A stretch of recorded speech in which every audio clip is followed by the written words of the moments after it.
বর্তমান সময়ে মুক্তিযুদ্ধকালীন সরকারের বিরুদ্ধে ৭ দফা গোপন চুক্তির কথা উঠেছে। এই বিষয়টি নিয়ে আপনার বক্তব্য জানতে চাই। আপনাকে অসংখ্য ধন্যবাদ আপনার প্রশ্নের জন্য। আমি একজন মুক্তিযোদ্ধা। আমি এই জীবনেরই লগ্নে দাঁড়িয়ে আমার জীবনের সত্য, আমার মুক্তিযুদ্ধের সত্য আমি কথাগুলো এদেশের মানুষকে বলে যেতে চাই, আজকের প্রজন্মকে।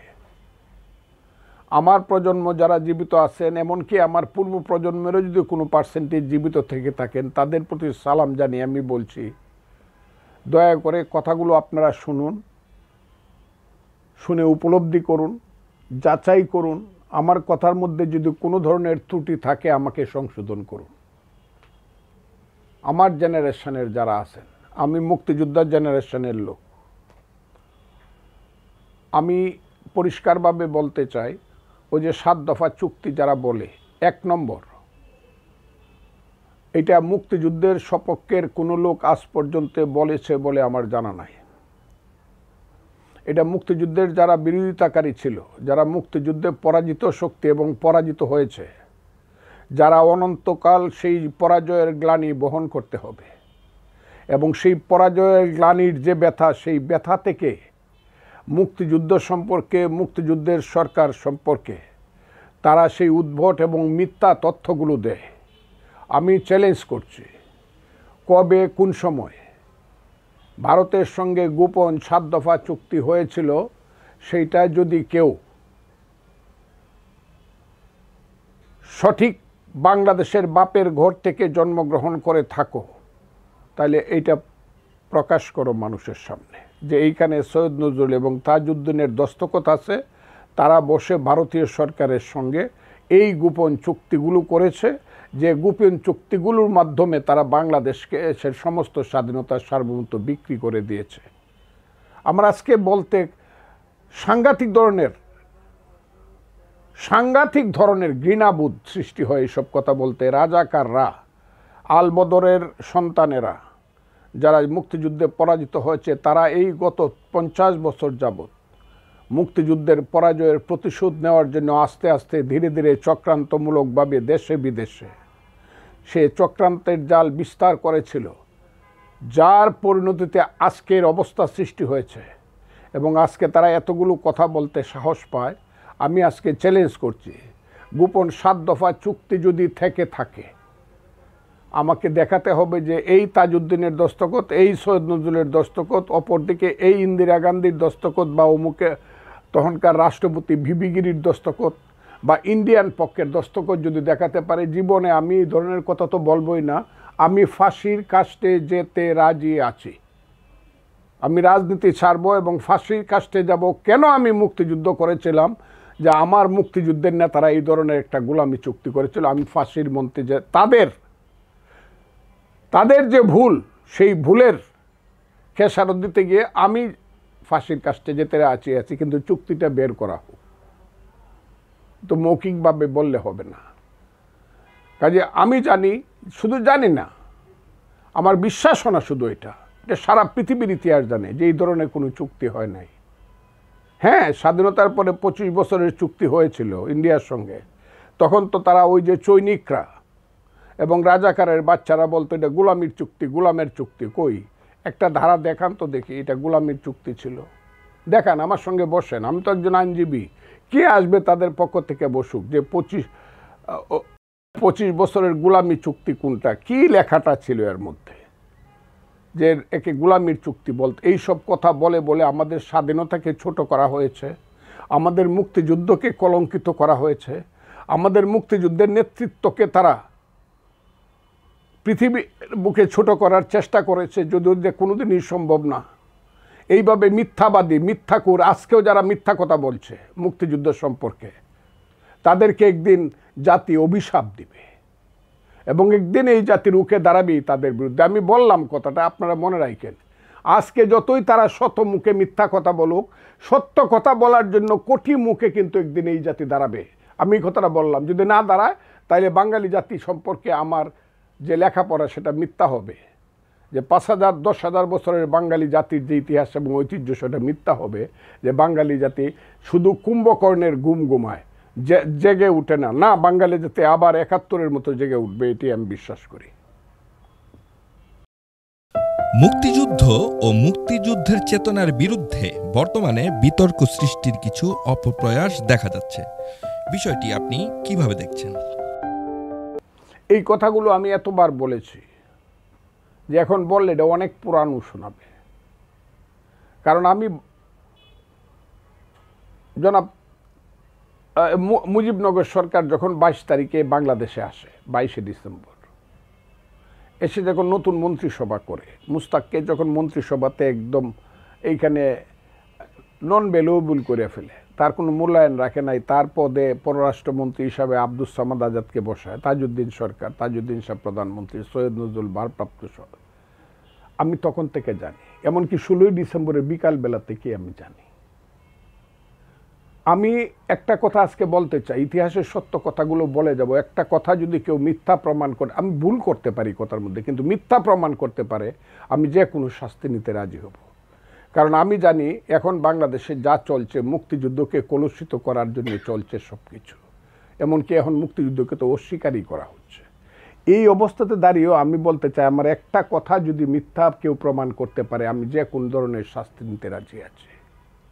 বঙ্গবন্ধু আসলেন 22 তারিখে, তাজউদ্দিন আহমদ নতুন আসলেন 22 তারিখ থেকে, এখানে হইল 9 দিন আর 10 দিন, 19 দিনের মাথায় বঙ্গবন্ধু বাংলাদেশে আসলেন।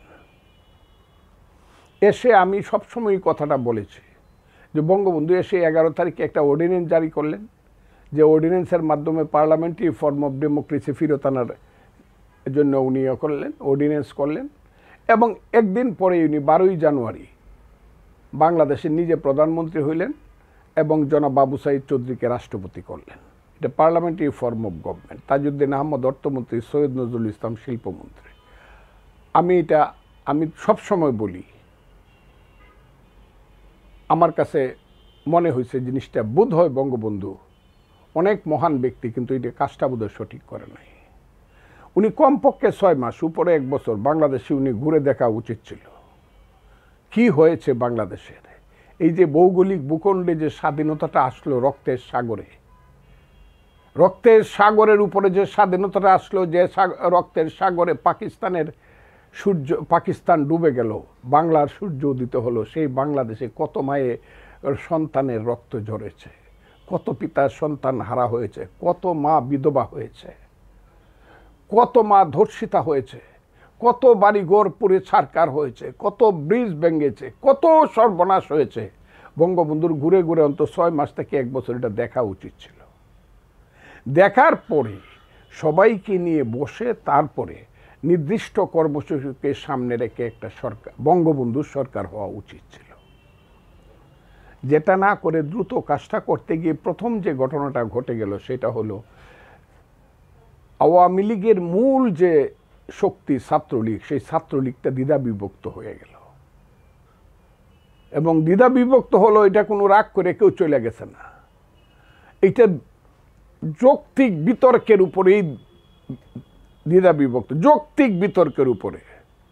আমি সমাজতন্ত্র চাই, আমি গণতন্ত্র সমাজতন্ত্রের মিশ্রণ চাই, মুজিববাদ চাই, এর উপরে ভেঙে গেল। যারা বৈজ্ঞানিক সমাজতন্ত্র চায়, পরবর্তীকালে তাদের ভুলের জন্য অনেক খেসারত তারা নিজেরাও দিয়েছে, সর্বনাশ করেছে এই দেশের। কিন্তু যারা চলে গিয়েছিল সিরাজুল আলম খানের নেতৃত্বে, তাদের ব্রিলিয়েন্সির কোনো অভাব ছিল না, তাদের দেশপ্রেমেরও কোনো অভাব ছিল না। আওয়ামী লীগের যে মূল পিলার, যেটা এখানে ক্ষতিগ্রস্ত হইল প্রথম ছাত্রলীগ ভাঙ্গনের মধ্য দিয়ে। এবং সেই ছাত্রলীগ ভাঙ্গার ফলে আমরা যারা সামনে আসলাম, বঙ্গবন্ধুর নেতৃত্বে যে ছাত্রলীগ, আমি তখন আর ছাত্রলীগ করি না, যে ছাত্রলীগটা সামনে আসলো, যে যুব শক্তিটা সামনে আসলো, এরা বাংলাদেশ যে স্বাধীন হয়েছে, আমরা যে 1000 বছরের একটা পরাধীন জাতিকে স্বাধীন করেছি, সেটার জন্য যে যোগ্যতা সম্পন্ন হয়ে গড়ে ওঠার কথা ছিল, এবং সমস্ত জায়গাতে সমাজের প্রতিটা রন্ধ্রে রন্ধ্রে যে লিডারশিপের যে পিলারগুলো সৃষ্টি হওয়ার কথা ছিল, সেই পিলারগুলো সৃষ্টি হয় নাই।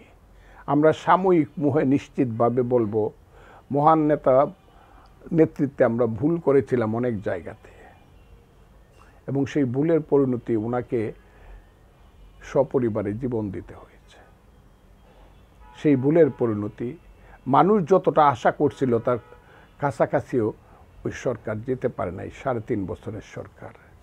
এর মধ্য দিয়ে যে ঘটনাটি ঘটল, তাজউদ্দিন আহমদের মতো একজন মুক্তিযুদ্ধের প্রধান ব্যক্তিত্বকে দল থেকে, মন্ত্রিসভা থেকে বের করে দিয়ে দক্ষিণপন্থী শক্তি, ষড়যন্ত্রকারী শক্তিরা সমস্ত কিছু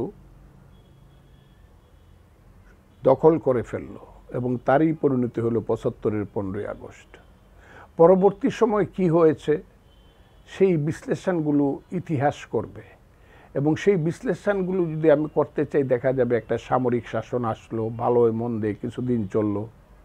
তারপরে সেই সামরিক শাসনের প্রধান ব্যক্তি যিনি ছিলেন, ব্যক্তিগত সততা তার কম ছিল না, দেশকে ভালোভাবে গড়ে তোলার চিন্তাও হয়তো বা করেছিলেন, কিন্তু উনিও তো বাঁচলেন না, ওনাকেও তো হত্যা করা হলো, ষড়যন্ত্র করেই হত্যা করা হলো।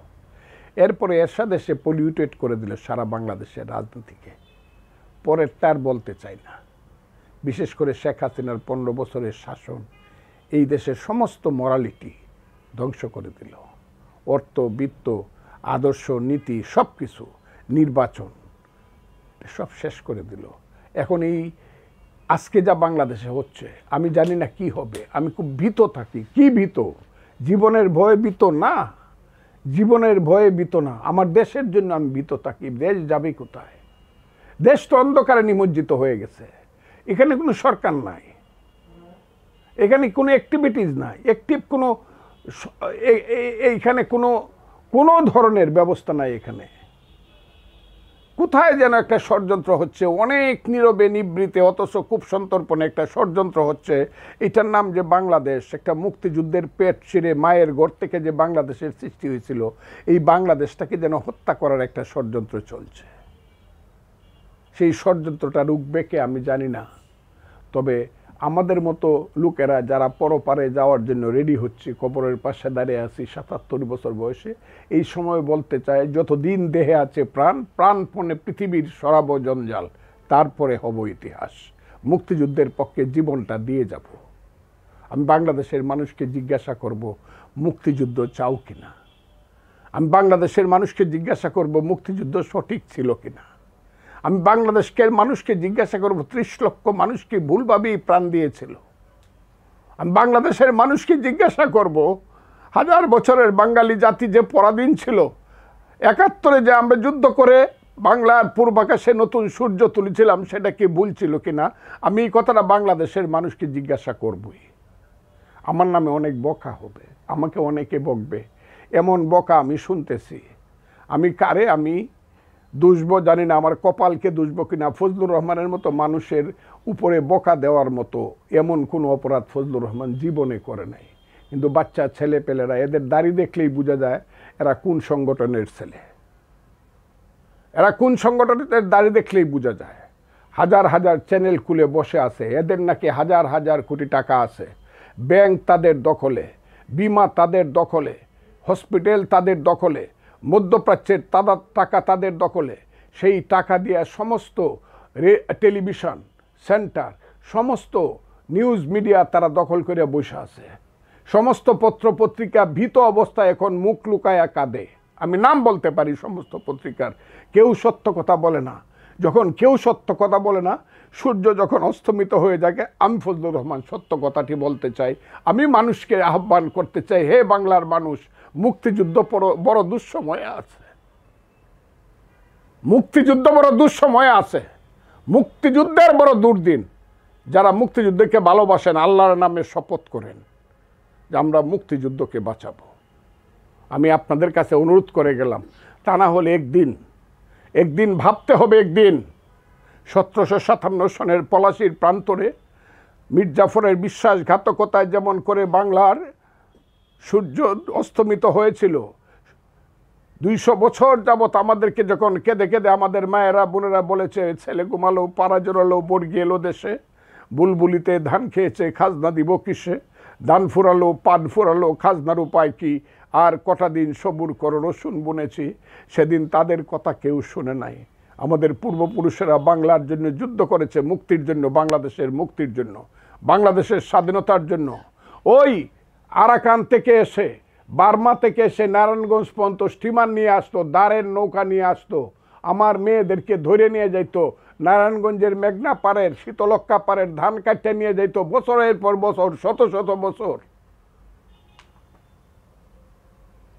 সেই যে আমার পরাধীনতা থেকে মুক্তি, তিতুমির, হাজী শরীয়তুল্লাহ ফাঁসির মঞ্চে গেছে, সূর্য সেন, ক্ষুদিরাম দেশ থেকে দেশান্তরে গিয়েছে, সুভাষের মতো দেশপ্রেমিকেরা, শেরে বাংলা ফজলুল হক, মৌলানা আব্দুল হামিদ খান ভাসানী, হুসেন শহীদ সোহরাওয়ার্দী, বঙ্গবন্ধু শেখ মুজিবুর রহমানের নেতৃত্ব, এবং মুক্তিযুদ্ধে তাজউদ্দিন সৈয়দ নজরুলদের নেতৃত্ব, এবং সামরিক নেতৃত্বে জেনারেল এমএজি উসমানী, মেজর জি I do hereby declare the independence of Bangladesh, প্রথমে নিজের নামে, তারপরে বঙ্গবন্ধুর নামে।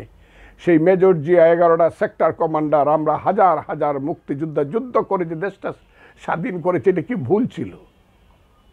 আজকে যারা বলতে চায় 47 আর 24 নাকি মুক্তিযুদ্ধ, আর এইটা নাকি ভাইয়ে ভাইয়ে ঝগড়া, আমি বাংলাদেশের মানুষকে জিজ্ঞাসা করতে চাই, হে বাংলার মানুষ, তোমরা কি বাঁচাবে মুক্তিযুদ্ধকে? এটা তো আবার মনে হচ্ছে কেন জানিস 1757 সনের পরিবেশ সেখানে এসে পড়েছে। আমি তা মানুষকে ডাকি, তবে আমার বিশ্বাস বাঙালি ভুল করবে না, বাংলাদেশের মানুষ ভুল করবে না। বড় বিপদে আছে মানুষ। 5ই আগস্ট পরবর্তী নির্বাচন ও দেশের বর্তমান সার্বিক পরিস্থিতি সম্পর্কে আপনি কি উপলব্ধি করছেন? এখন নির্বাচনের কথা বললেই বলে ভারতের দালাল, নির্বাচনের কথা বললেই বলে এই তাড়াতাড়ি ক্ষমতা দখল করে লুটপাট করতে চায়, 2 সাপের 1 বিষ, নৌকার দানের শেষ। অথচ নির্বাচনের জন্যই কিন্তু এদেশে যুদ্ধ হয়েছিল। নির্বাচনের রায় মানে নাই ইহিয়া খান, একটা ভোটের রায় মানে নাই বলে 30 লাখ লোক মারা গিয়েছিল। এখন নির্বাচনকে তো হালকা করে দেখতেছে, নির্বাচন না হলে কে বাংলাদেশের মানুষের মূল নেতা, এইটা বেরিয়ে আসবে কিভাবে? কে বাংলাদেশের মানুষকে লিড করবে? বাড়ির মালিক তো 18 কোটি মানুষ, তাদের যদি নির্বাচন দিয়ে তাদের নেতা নির্বাচন না করে, তাহলে কিভাবে মানুষ বুঝবে কারা এই দেশ লিড করবে? আমি ফজলুর রহমান, আরেকজন আব্দুল আলী, আরেকজন সলিমুদ্দি, একজন 18 বছরের বাচ্চা নাকি একজন 80 বছরের বৃদ্ধ, কে লিড করবে দেশকে? এটা তো ডিসাইড করতে হবে ভোটের মাধ্যমে। সেই ভোটের কথা বললেই না না না না, ভোটের সময় তো আইসে না, 3, 4, 5 বছর, 7 বছর লাগবো। এই দেশটা যে ষড়যন্ত্রের দিকে আগাচ্ছে, এই ব্যাপারে তো আমার কোনো সন্দেহ। এই কথা বললে পরে দেখবেন কালকে মালয়েশিয়া থেকে একটা দাড়িওয়ালা ছেলে, কি তার বাপের নাম, কি তার, কোথায় তার বাড়ি, কি করে তারা, কোত্থেকে আসলো, বগা কি তাদের বাংলাদেশ সম্পর্কে কন্ট্রিবিউশন, কি কন্ট্রিবিউশন তাদের, কিন্তু আমার 14 পুরুষ বইকে আমি উদ্ধার করে ফেলবো আমাকে। আমি কি খারাপ কথা বলতেছি? আপনাদের এই যুক্তি তাকে যুক্তি দিয়া বলেন। আমি তো বলি জামাত একটা রাজনৈতিক দল, সেই ইসলামী রাজনীতিতে বিশ্বাস করে, বলে যে কোরআনের শাসন কায়েম করবে। জামাত এক সময় স্লোগান দিত, আল্লাহ আমাদের প্রভু, রাসূল আমাদের নেতা, কোরআন আমাদের সংবিধান, জেহাদ আমাদের পথ। এই তো জামাত। হ্যাঁ, তাদের এই পথ যদি মানুষ সমর্থন করে, ভোটের মাধ্যমে তারা আসবে, মানুষ যদি তাদেরকে ভোট দেয়, তারা দেশের রাষ্ট্র ক্ষমতা দখল করবে, আমরা তাদেরকে মেনে নিব। কিন্তু এর অর্থ এই না আমি যদি মুক্তিযুদ্ধের কথা বলার সঙ্গে সঙ্গে আমাকে বকাবকি করবে। আমাকে যে বকাবকি করেছে, আমি কি খারাপ কথা বলছি? এই দেশের আলেম উলামাকে তো সারা জীবন আমি শ্রদ্ধা করা মানুষ। আমার চেয়ে বেশি শ্রদ্ধা আলেম উলামাকে কারা করে? আমার চেয়ে বেশি শ্রদ্ধা কে খাজা বাবা মঈনুদ্দিন চিশতি রহমতুল্লাহ আলাইহি করে? আমার চেয়ে বেশি শ্রদ্ধা কেউ যে মদনপুরে শুয়ে আছে নেত্রকোনায় শাহ সুলতানকে কে করে?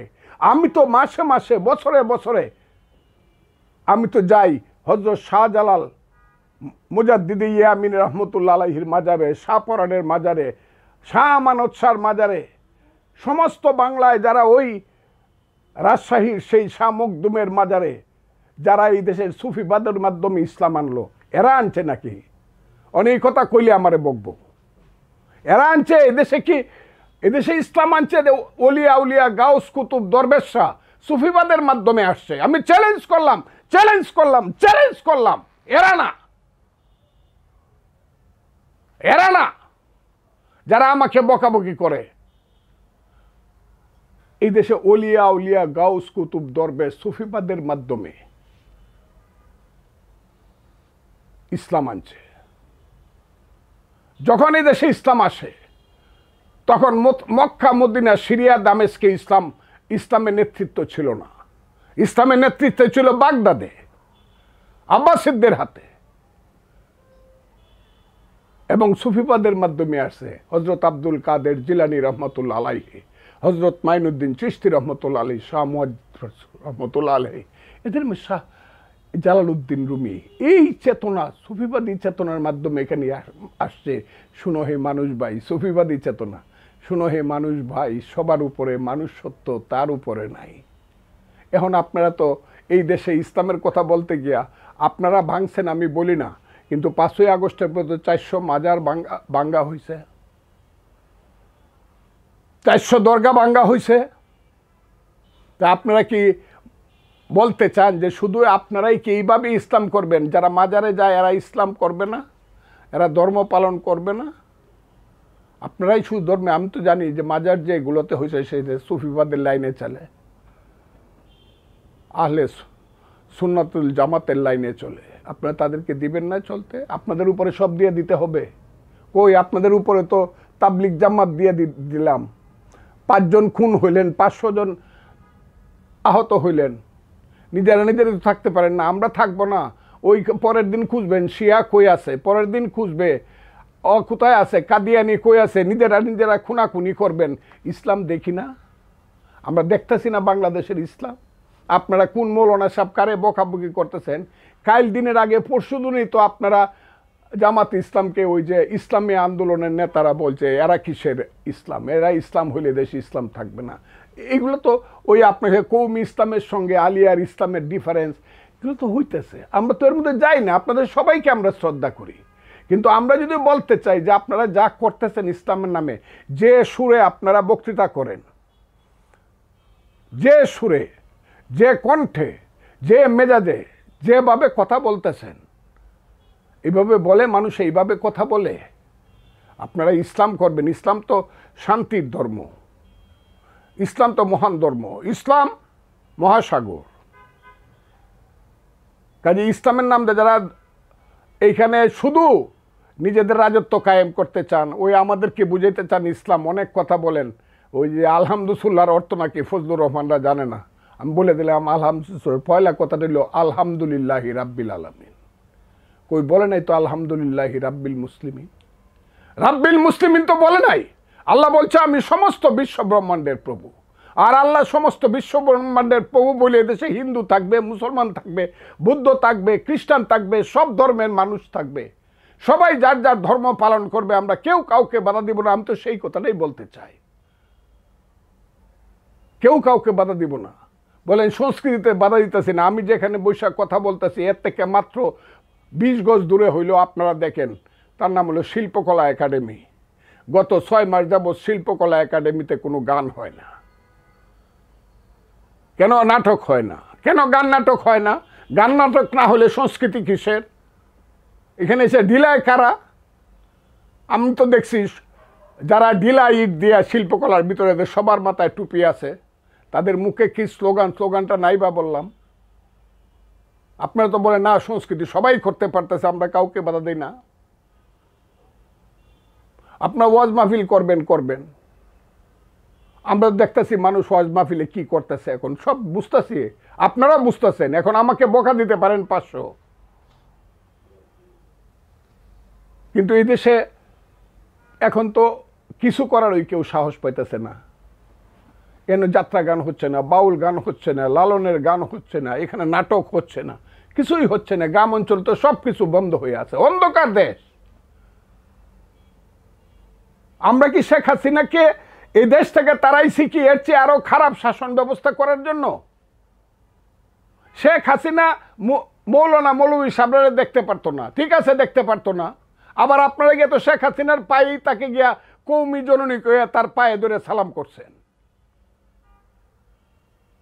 শেখ হাসিনা মৌলানা মৌলভী সাহেবরা দেখতে পারতো না, তাদেরকে ওয়াজ মাহফিল করতে দিত না, তাদেরকে কিছুই করতে দিত না। আপনারা তো অন্য ধর্মের লোকজনকে দিচ্ছেন না, এখন অন্য দলের লোকজনকে দিচ্ছেন না। কেন দিচ্ছেন না? অন্য দল বলতে আমি আওয়ামী লীগ বলছি না, আওয়ামী লীগকে দেওয়াই যাবে না, আমি বলে দিলাম তো। আবার আমারে কই না যে আমি আওয়ামী লীগের দালালি করতেছি। আরে আমি শেখ হাসিনার বিরুদ্ধে যে ফাইট করছি একা 50%, আর যারা আমারে বকেন তারা 600 মিলে 500 মিললেও আমার 25% হবেন না। কাজে আমি ওদের করতেছি না। এই দেশে গণতন্ত্র আসুক, আপনারা যদি বলেন ইসলাম আসুক, আমার কোনো আপত্তি নেই, ভোটে আসেন। আমি বলবো গণতন্ত্র আসুক, ভোটে আসেন। আপনারা যদি বলেন ইসলামিক শরিয়া আইন করবেন, আমার কোনো আপত্তি নাই, ভোটে আসেন। আমি বলবো না, আমি শরিয়া আইন চাই না, আমি এই দেশে আধুনিক সমাজ ব্যবস্থা চাই। আমি এই দেশে মানুষের পেটের ভাত পরনের কাপড় চাই। আমি এই দেশে 5 বছর পরে পরে একটা মানুষ তার ভোট দেওয়া তার বাড়ির পাহারাদার রাখবে, সেই ধরনের গণতন্ত্র চাই, সঠিক ভোট হবে। আপনারা করেন, আপনারা যদি ইসলামের পক্ষে মানুষ ভোট দেয় সেলিউট, আপনারা শাসনতন্ত্র করেন। আর যদি আমার পক্ষে মানুষ ভোট দেয় তাহলে আপনারা 72 সনের সংবিধান বদল করার মতো চিন্তা করেন কি করিয়া। এটা 30 লক্ষ লোকের রক্তের উপর দিয়ে 72-এর সংবিধান আসছে। কোত্থেকে কোন বেটারে আনছেন, আমেরিকা থাকে 40 বছর যাবৎ, বাপদাদার নাম নাই, সানমল্লের বিয়েই বাপদাদা, আবারও বললাম বাপদাদার নাম নাই, সানমল্লের বিয়ে, ওই বেটা আমেরিকার নাগরিক, তাকে দিয়ে আইসা আমার সংবিধানের 3টা স্তম্ভ 3টা মূলনীতি কেটে দিলেন। সাহস তো কম না। আচ্ছা দেখা যাবে তো, দেখা যাবে তো মানুষের রক্তের উপরে এত বড় বেইমানি মানুষ সহ্য করে কিনা, দেখা যাবে। আমাকে মেরে ফেলতে পারবেন গুলি করিয়া, কিন্তু আমি যে কথাগুলো বলে গেলাম, মানুষকে বলে গেলাম যে মুক্তিযুদ্ধের বড় দুর্দিন। আপনাদের আমি হাত জোর করে বলি, বাঙালি আপনারা, বাংলাদেশের মানুষ 18 কোটি মানুষ, আপনারা সজাগ হন। এটা আফগানিস্তান না, এটা ইরান না, সিরিয়া না, ইরাক না, এটা তুরস্ক না, এটা বাংলাদেশ। আমরা 1000 বছর যাবৎ পদ্মা মেঘনা যমুনা পারের মানুষ, সিন্ধু পারের মানুষ, আমরা 1000 বছর যাবৎ। হিন্দু নয় ওরা মুসলিম, জিজ্ঞাসে কোনো জন, কান্ডারি বলো ডুবিছে মানব সন্তান আমার মার। ধর্মনিরপেক্ষতা ও সাম্প্রদায়িকতাকে অবলম্বন করে এই ভারতবর্ষে বাস করেছি। ব্রিটিশরা এসে কিছুদিনের জন্য আমাদের মধ্যে দ্বন্দ্ব সৃষ্টি করে ভারতবর্ষ ভাগ করেছে, বাংলা ভাগ করেছে, এগুলো দেখছি, এগুলো ইতিহাস। এর বাইরে যারা কথা বলতে চান তারা মানুষের কাছে যান, আমিও যাব তো, আমিও যাব, আমার দলও যাবে। যে এই দেশে মুক্তিযুদ্ধ চাই নাকি 47 চাই, যান। যদি মানুষ 47 চায় যান না 47-এ, কিন্তু এর বাইরে যাওয়া যাবে না। এই দেশে 18 কোটি মানুষের দেশ, দেশটা মানুষের। এই মানুষ তার বাড়িতে কাকে পাহারাদার রাখবে সেটা তারা ঠিক করবে ইলেকশনের মধ্য দিয়ে। আমি সেই জিনিসটা, এবং সেই ইলেকশনটা খুব দ্রুত হইতে হবে। ও ইলেকশন দিবেন না, খুব মুরুলি বাজা খাইবেন, হ্যাঁ? আসিলেন এরকম টিংটিঙ্গিয়া, 45 কেজি ওজন ছিল, এখন ওজন হয়েছে 85 কেজি। গালের উপরে গাল উঠছে, টকটকে আপেলের মতো গালের রং দেখা যায়। 4 কোটি টাকার দামের গাড়ি দৌড়ান, মজা করেন বাংলাদেশের মানুষকে নিয়ে, সারা দেশ শেষ করে দিচ্ছেন। কিসের নামে? সমন্বয়কের নামে। সারা দেশ প্রতিদিন বাংলাদেশে শত শত মিথ্যা মামলা হচ্ছে। এখন আর আওয়ামী লীগের বিরুদ্ধে তেমন মামলা হয় না, এখন শুধু টাকার জন্য মামলা হয়। প্রশাসন আর সেই সব সমন্বয়কেরা মিলে শুধু টাকা রোজগার করার জন্য মিথ্যা মামলা করতেছে। দেশটা এটা হয়ে গেছে জাহান্নাম, কারো মনে কোনো শান্তি নাই। আওয়ামী লীগের বিচার হোক, শেখ হাসিনার বিচার হোক, যারা অন্যায় করছে তাদের বিচার হোক। আমি তো না করি না, কই বিচার করেন না কেন? করেন না কেন? করে, কিন্তু সবার নামে বাপ দাদা 14 গোষ্ঠী মরে গেছে গা, তারও আসামি করবেন। বিএনপি করে 15 বছর 20 বছর 30 বছর, তাকেও আসামি করতেছেন। মেয়র ছিল, সেও আসামি, বিএনপির মেয়র। এইরকম হচ্ছে এই দেশে পরস্পরের বিরুদ্ধে। এই যে কালকে দেখলাম আইনমন্ত্রী, হায় রে জনাব আসিফ নজরুল, হায় রে জনাব আসিফ নজরুল, এই দিন না আরো দিন আছে। কি উত্তর দিবেন জানেন আপনি? দেখলাম কালকে বলছেন যে মিথ্যা কেস যত হয়েছে সব কেসগুলা ব্যাপারে আমরা খোঁজখবর নিব, হইলে পরে সব উইথড্র হবে। করেন না কেন? দেশ তো শেষ হয়ে যাচ্ছে শুধু মিথ্যা কেসের জ্বালা। মিথ্যা মামলার জ্বালা শেষ হয়ে যাচ্ছে। আর ছোট ছোট বাচ্চা বাচ্চা বাপ দাদার নাম নাই, কেউ চিনে না, রাস্তার ছেলে, হয়তো বা পকেট মারছিল একটা রেলওয়ে স্টেশনের, সে আইসা এই সমন্বয়ক হয়ে কেস দিয়ে দিতেছে। আমি চ্যালেঞ্জ করলাম, আমি নাম কইমু যে কারা কারা এই করতো, রাস্তার ছেলে কারা কারা ছিল, এরা কোনোদিনই কোনো দল করে নাই। এখন আইসে কারণ সমন্বয়কের তো কোনো লোক নাই, তারা যায় একটা জায়গাতে জেলা গিয়া দেখে ছেলে পেলেরা আছে, তুই কি আমারে বানান সমন্বয়ক, আমি ওই তো সমন্বয়ক, এ কি, এটা তো কুজল হয় না। সব জায়গাতে মিথ্যা কেস হচ্ছে। আমি তাই বলছি, দেশটা তো জাহান্নাম হয়ে গেছে, এখান থেকে তো উত্তরণ দরকার, মুক্তি পাওয়া দরকার। এবং মুক্তির জন্য সমস্ত ভালো মানুষ, সৎ মানুষ, সাহসী মানুষ, মুক্তিযুদ্ধের সপক্ষের মানুষ সব এক হওয়া দরকার। সে ইসলাম বেশি 5 ওয়াক্ত নামাজ পড়ে নাকি পড়ে না, সে আল্লাহ বিশ্বাস করে কি করে না, সেটা বড় কথা না। বড় কথা হলে আল্লাহ, সবাই যার যার ধর্মে বিশ্বাস করবে, বাস্তবে আসলে দেখতে হবে আমার চাউলের দাম কত, এইটা নিয়ে একমত কিনা, আমার ডাইলের দাম কত, আমার বাজারের জিনিসপত্রের দাম কত, এইটা নিয়ে একমত কিনা, আমার আইন শৃঙ্খলা পরিস্থিতি, ভালো মানুষ সুখে থাকবে, খারাপ মানুষ জেলখানায় থাকবে, এই ব্যাপারে আমরা একমত কিনা। আমরা এই ব্যাপারে একমত কিনা যে আমার সন্তানের হাতে গরিব নাই ধনী নাই বই থাকবে, আমার ছেলে যে সে ইউনিভার্সিটি পড়ে সে রিসার্চে যাবে, সারা পৃথিবীর সাথে আমার ইউনিভার্সিটি, সারা পৃথিবীর ইউনিভার্সিটির সাথে কন্টেস্ট করবে, আমার ছেলে সারা পৃথিবীর সাথে পিএইচডি পরীক্ষায় ওই আমেরিকার একটা ছেলের সাথে কন্টেস্ট, এই ব্যাপারে একমত কিনা, এটা চাই কিনা। নাকি আমার ছেলেরা খালি সমন্বয়ক হইব, লেখা নাই পড়া নাই সমন্বয়ক, সব খালি সমন্বয়ক হয়ে ঘুরে বেড়াইব, ছাত্র রাজনীতি করবো। 3টা জেনারেশন নষ্ট করে ফেলতেছে, 3 জেনারেশন নষ্ট হয়ে যাচ্ছে সমন্বয়কের নামে, ছাত্র রাজনীতির নামে। আমরা ছাত্র আন্দোলন করছি, যুদ্ধে গেছি, যুদ্ধের পরে অস্ত্রটা ডিল মারে ফেলায় তো আবার এসে ইউনিভার্সিটিতে ভর্তি হয়েছি। ওই আমরা তো বলি না আমাদেরকে একটু ক্ষমতা দাও। আপনারা এরকম হইলেন কেন, এত লুবি হইলেন কেন? এত লুবি কেন আপনারা? আমি তো মুক্তিযুদ্ধ করছি, আমার বয়স তো আপনার চেয়ে বেশি ছিল। আমি তো এম এ, আপনি যেমন এখন এম এ পড়েন, আমি তো এম এ ফাইনাল ইয়ারে পড়তাম মুক্তিযুদ্ধে। আমি তো এইসব বলি নাই যে বঙ্গবন্ধু বা তাজউদ্দিন সাহেব আমাকে একটু ক্ষমতার ভাগ দেন। আমি তো ইউনিভার্সিটিতে গেছি, আমি লেখাপড়া করছি। আপনারা কেন 3টা জেনারেশন 6 এর ছেলেরা পড়তো সমন্বয়কের পিছনে ঘুরে? কিন্তু কোনো লেখাপড়া নাই কোথাও। সব মাস্টাররাই, প্রিন্সিপালরাই, হেডমাস্টাররা এখন সমন্বয়করে ডরায়, সব ডিসিরা ইউনুরা এখন সমন্বয়কের নাম শুনলেই ডরায়। এটা ভীতিকর পরিস্থিতির সৃষ্টি হয়েছে এই দেশে। এই নিজেরা কালকে মারামারি করছে, রক্তাক্ত, দেখলেই দেখা যায় বিপ্লব করে ফেলছে এরা। ওই যে কত তারিখের বিপ্লব, 5ই আগস্টের বিপ্লব, এটা এখন প্রত্যেক দিন হইতেছে।